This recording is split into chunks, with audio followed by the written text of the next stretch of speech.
Good morning dear friends, doctor Manju Singh this side.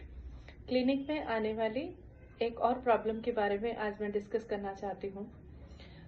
क्या होता है, जो यंग एज की लड़कियां हैं, सपोज 13 या 14 ईयर्स तक भी, हालांकि आजकल अर्ली मेंसेस स्टार्ट होते हैं तो 10-11 साल में भी स्टार्ट हो जाते हैं, लेकिन अगर आपको 13-14 साल की उम्र तक आपको पीरियड्स नहीं आ रहे हैं, प्रीमेंस्ट्रुअल टेंशन जैसा कुछ भी फील नहीं हो रहा है, और ऐसा करते करते आपके कई साल निकल जाते हैं और आपको पीरियड्स नहीं आते हैं, ना ही कोई सेकेंडरी सेक्सुअल जो कैरेक्टर्स हैं वो आपकी बॉडी में दिखाई देते हैं, तो आपको चाहिए कि आप गायनी से, आसपास जो भी गायनी है उनसे कंसल्ट करें।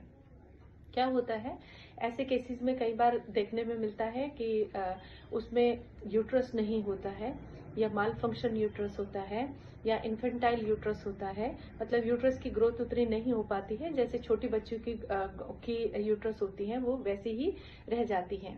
या फिर उसमें अगर किसी तरीके से मेंसेस आने जैसी फीलिंग भी होती है तो वो ब्लीडिंग जो है वो बाहर नहीं होती है, तो इसका मतलब वो एमिनोरिया ही रहता है। कई लोग उस चीज को बढ़ाते बढ़ाते बढ़ाते इतनी एज तक आ जाते हैं कि इवन वो लोग शादी भी कर लेते हैं, एंड दे नेवर नो कि उनके अंदर इस तरह की प्रॉब्लम्स हैं। जब शादियां हो जाती हैं और वो कई कई साल तक कंसीव नहीं कर पाते हैं। कल क्लिनिक में एक ऐसा ही केस आया, 25 साल की उम्र में उनकी शादी हो गई थी और अब वो 31 साल की हो गई हैं, उनको पीरियड्स बिल्कुल नहीं होते हैं। हालांकि ओवरीज कुछ ठीक से काम कर रही थी, तो ब्रेस्ट की ग्रोथ और जो सेकेंडरी सेक्सुअल कैरेक्टर्स थे वो उनमें थे, लेकिन क्योंकि पीरियड्स नहीं आ रही थे, इसके लिए उन्होंने अपने टेस्ट करवाए, और जैसे ही एमआरआई, सीटी स्कैन और बाकी सब टेस्ट हुए तो उसमें पता लगा कि उसमें यूट्रस एब्सेंट है।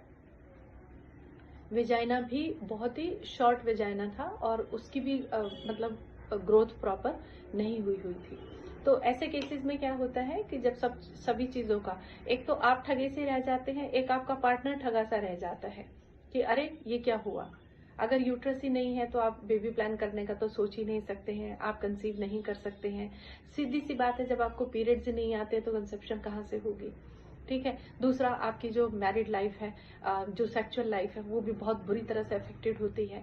तो बजाय इसके कि आप लोग ठगे से रह जाएं और जब डॉक्टर्स आपको आपकी आपकी इन सब चीजों से अवगत कराएं तो आपको लगे कि अरे ये हमारे साथ क्या हो गया, अगर हमने पहले पता कर लिया होता तो हम कुछ और डिसीजन लेते, हम उस तरीके से शादी करने का सोचते, या हमारी प्रॉब्लम जिसको हम बता सकते थे उस हिसाब से फिर हम अपनी प्लानिंग करते। तो इस तरह के धोखे में ना तो अपने आप को रखें और ना ही अपने पार्टनर को रखें।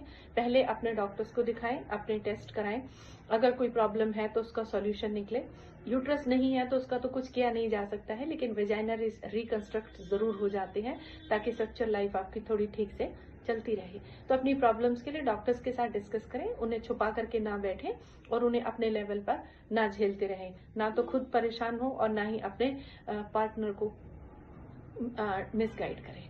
सो आपसे यही रिक्वेस्ट है कि अगर ऐसी कोई प्रॉब्लम लगती है कि डॉक्टर से साथ कंसल्ट करें। हालांकि इस तरह की प्रॉब्लम्स बहुत कम देखने में मिलती हैं, ऐसा नहीं है कि बहुत कॉमन प्रॉब्लम है, बहुत ही अनकॉमन प्रॉब्लम है, लेकिन इस तरह की प्रॉब्लम्स होती हैं जिसमें कई बार यूट्रस ही एब्सेंट होता है, किसमें वजाइना ही नहीं बना हुआ होता है, किसमें ओवरीज ही नहीं होती हैं। तो इस तरह की प्रॉब्लम्स होती हैं, तो उन चीजों का ध्यान रखिए और अपने डॉक्टर्स के साथ कंसल्ट करें। Always happy to help you.